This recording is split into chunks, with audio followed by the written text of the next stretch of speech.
नमस्कार, मी माही पराग शहा, दापोली तालुक्यातील काबोळ या गावाची रहिवासी आहे.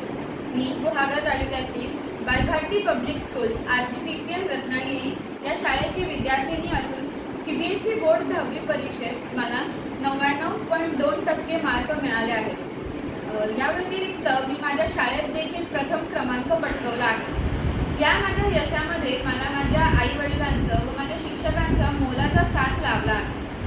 तर सर्वप्रथम या यशासाठी मी दररोज शाळेव्यतिरिक्त 3 ते 4 तास अभ्यास करायचे. आणि दुसरी गोष्ट म्हणजे मी कुठलाही इतर बाहेरचा क्लास लावलेला नव्हता. त्यामुळे मला कधीही कुठलीही अडचण आली, कुठली शंका आली तर मी लगेचच माझ्या शिक्षकांना विचारायचे. ते तिथंच सॉल्व्ह करून घ्यायची. त्याच्याने माझ्या कन्सेप्ट पटकन क्लिअर व्हायच्या आणि आपल्या एखाद्या डोक्यात डाऊट राहिला की मग आपलं पुढचं पण अडत राहतं. आणि दुसरी एक महत्त्वाची गोष्ट म्हणजे आपण जेव्हा अभ्यास करतो, भले तो आपण थोडा वेळ जरी केला तरी तो आपण मन लावून केला पाहिजे. तो असा केला पाहिजे की ते आपल्याला नुसतं पाठ नाही करायचं, ते समजून घ्यायचं. मग प्रश्न भले कसाही येऊ दे, एकदा आपल्याला ती संकल्पना कळलेली असली की ते आपल्याला करायला खूप सोपं जातं. मग प्रश्न आपल्यासाठी प्रश्न फरक नाही पडत आपल्यासाठी.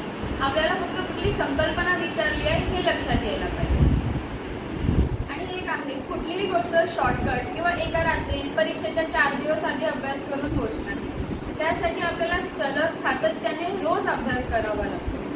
आणि कुठलीही परीक्षा असते, भले ती आपल्या वर्गातली छोटी चाचणी परीक्षा देखील असते, भले 10 मार्कांची जरी असली तरी त्याला आपण तेवढंच महत्त्व देऊन आपण त्याच्यासाठी आपल्याला तयारी करायला पाहिजे. कारण त्या छोट्या छोट्या परीक्षांमधनं आपल्या संकल्पना अजून घट्ट होत जातात.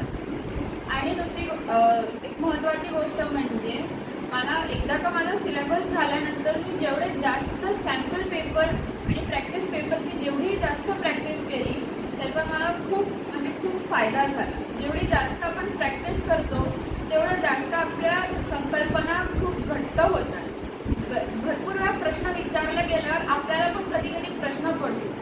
आणि एक आहे की आपलं जे काही पुस्तक असेल, भले 10 पुस्तकं तुम्ही नाही जरी वाचली, एक पुस्तक आहे पण ते असं वाचा की त्या पुस्तकातली तुम्हाला सगळ्या लाईन माहीत पाहिजे.